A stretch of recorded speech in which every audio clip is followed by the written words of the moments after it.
Hello, Welcome to Monday Morning Matters live broadcast show brought to you by Magnicraft Consulting Team, anchored by Niyi Dunmade, a certified church consultant with the Society for Church Consulting in the U.S. Here, each Monday of every week, we address important, relevant, and actionable topics of interest that will help you and your church grow healthier. And now, meet your host, Niyi Dunmade. Good morning, everyone. Good morning in the city of Abuja. I don't know where you are in the face of the earth. I just want to bring greetings to you. Thank you for allowing me to come to your space. I'm so delighted to come your way with Monday Morning Matters this early morning. And so we want to go ahead and build up on what we have been talking about for the past 5 weeks now. 5 weeks now. So the focus is Monday Morning Matters. Monday Morning Matters. And the top focus is why church health matters. Why church health matters. I'm having a lot of network issues, but God help us. We're going to pass this across. Somehow I'll try and make today's a bit short because the network is a bit funny, and please just take your time to get back to this page to listen again and again, or get to YouTube and then you get some of those videos. Okay, my name is Niyi Dunmade. I'm your certified church consultant, and I said for the past 5 Mondays we have been talking on why church health matters. Okay, why church health matters. The church, we are trained to lead. Some of us went to seminary schools. Some of our pastors went to Bible schools or theological schools. And so the church we were trained to lead and manage has evolved and changed. Okay, the way the church was in the first century is different from how the church is in the 21st century. So we need to understand how it has changed and what has changed to be relevant in today's world. We think we need to think out of the box. So the message and the mission does not change, but the methodology can change. And so the methodology is what we're talking about in terms of how we can use data to navigate our church towards health. So the part 1 to 5 were just foundational on the need to be able to focus on church health metrics and see how you can understand things from that perspective and find ways to move your church forward from where it should be, where it is right now, to where it should be. Scripture says in Acts that as leaders we should know the state of do all diligence to know the state of your flocks.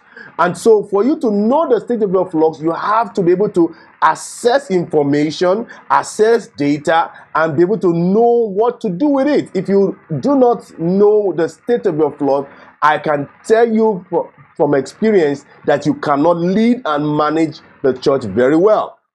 So the Bible says in 1 Corinthians chapter 3 verse 6, it said, Paul planted, Apollos watered, but it's God that caused the increase. And so for God to cause an increase, there must be some planting by some Paul, there must be watering by some Apollos. And of course, when those combinations are together in harmony, in alignment, in balance, in active, both of them are active, then you are going to have some form of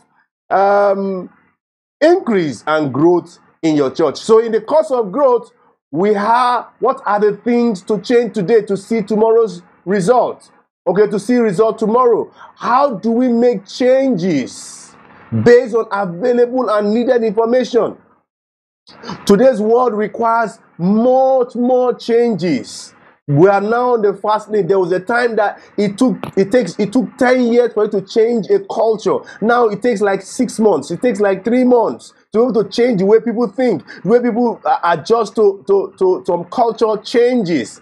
All right, there are much more decisions we are taking now when leading a church than when you are leading a church in the book of Acts. So what I'm saying is, in today's world, there are many more changes, many more decisions that a pastor will have to take in leading that church forward.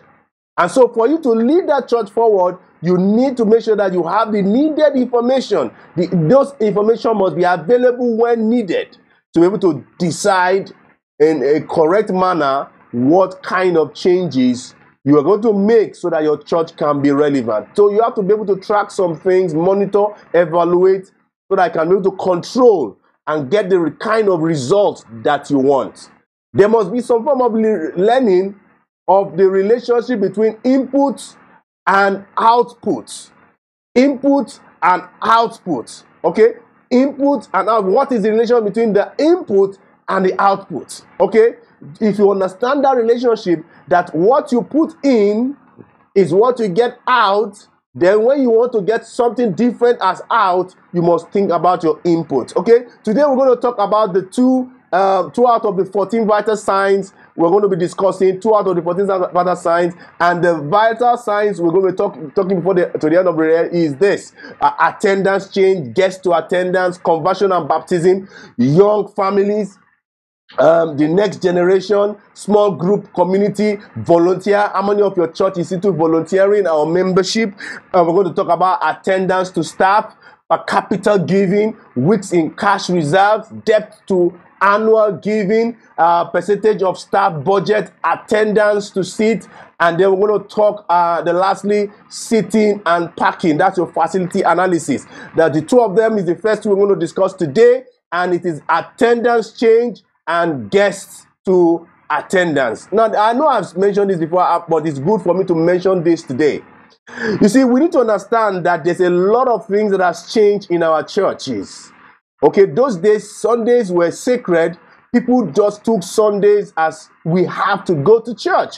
But now people don't take Sundays as we have to go to church or sacred anymore. In fact, some people go to church Sunday mornings, or they breeze into church for maybe one or the first service, and then they breeze out to go to church. You see, one of the things is this: when the infrequency of attendance is increasing or is getting worse in your church, what happens is that the average attendance in your church is going to reduce. That's what this is all about. That if you have all your members come 4 times on Sunday for the whole month, what happens is that your average attendance will be your average attendance will be the attendance of the church. For example, if your church is 100 and all of them come for the 4 Sundays in a month, the average attendance for all the 4 Sundays will be 100.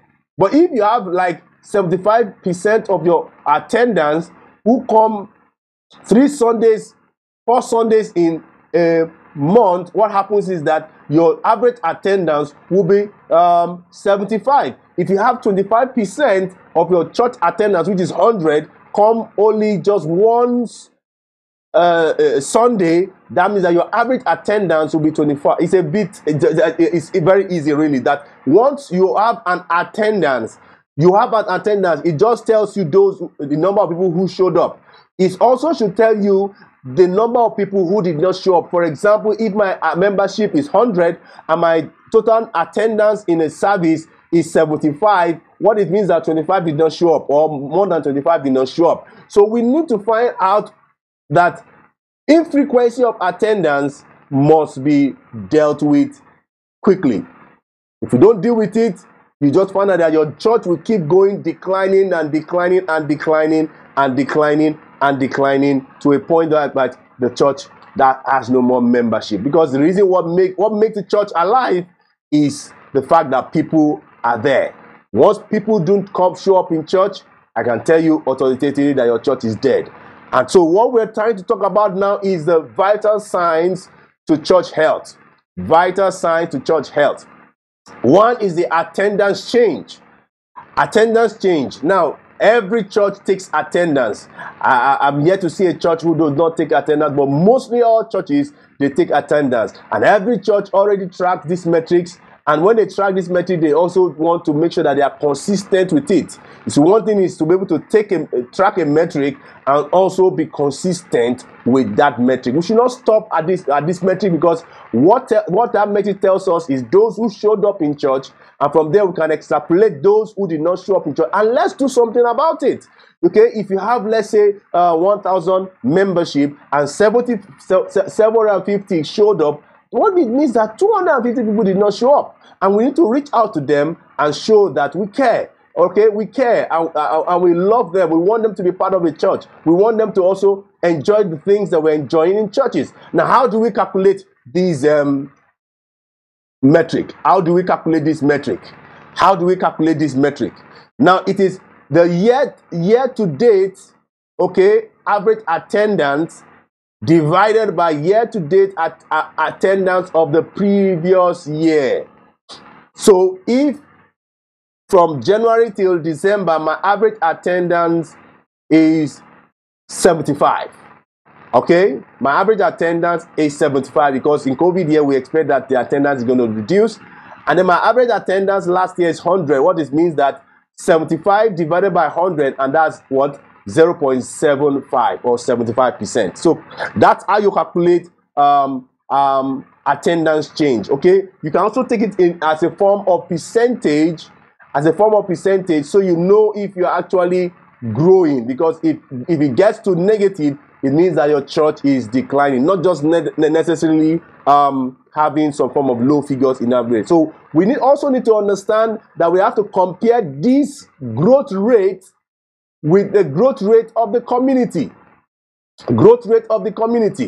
Okay, now what I want to say that the culture of inviting people to church online and on-site cannot be overemphasized.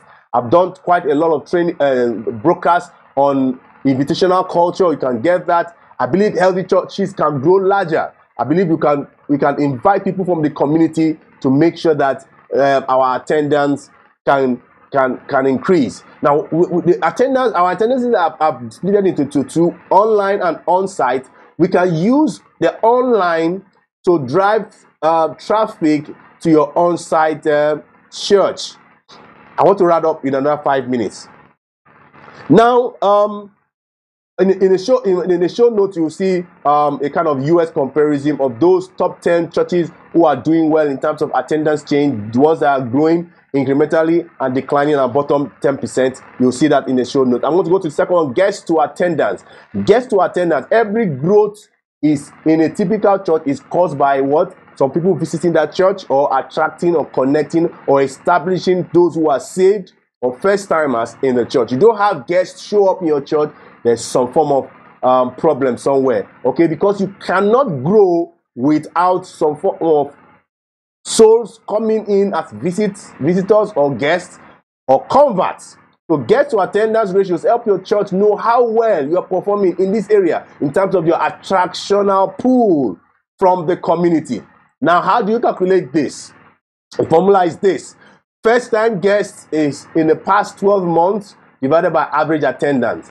And I can tell you that any church who is at the verge of a fast growth pace must be between 5% to 7% guest to attendance ratio. But by the time it gets below 2%, there's some problem somewhere. So we need to make sure that we have some pool of first timers coming to our church. Now, what we are trying to say is that whatever your average attendance is, double it in a year. You need that volume, visitors volume, to be able to, and then of course, a very effective assimilation process to be able to get your church towards a growth momentum. This metric also helps you to know how to fine-tune your guest connection process, your assimilation process. Because if you are getting this visitors volume on a weekly basis, for example, you have 20 guests coming on a weekly basis, how many of those guests are you retaining in your church? That's another discussion entirely. Church retention is another discussion entirely. How effective is your front door in receiving these guests? How have you been able to work on your back door that you can ensure that people are not just exiting anyhow to the community without you establishing people in the church? So I also put some US comparison of those top 10 churches who are doing well. So please feel free to go on the show notes. There are a lot of things I can say, but I cannot say that because of the time frame. So from next week, we're going to discuss 2 more of these 14 vital signs and then we will get on from there. Okay, we'll get on from there. So please, today we've just talked on attendance change and guest to attendance ratio. So the other 12, we're going to take them 2 by 2 every Monday, and I can tell you that I have a spreadsheet that once you fill up the data, it will calculate all these 14 vital signs in no time. So feel free, if you want us to have some, it's free for any church. 14 vital signs. You just want to know those vital signs for your church, just email me or go into the chat box and let us see how we can talk. I'll send you the spreadsheet in no time. That spreadsheet generates those 14 vital signs metrics, and then we can do a discussion, 30 minutes discussion on those metrics, so that it can help your church navigate towards health. But that's not all about getting the diagnosis complete, but it's a good starting point to making sure that your church moves towards health in no time. I want to wrap it up here. Thank you for allowing me to come to your space. Please like my page, subscribe to my YouTube channel, on Twitter, on Instagram.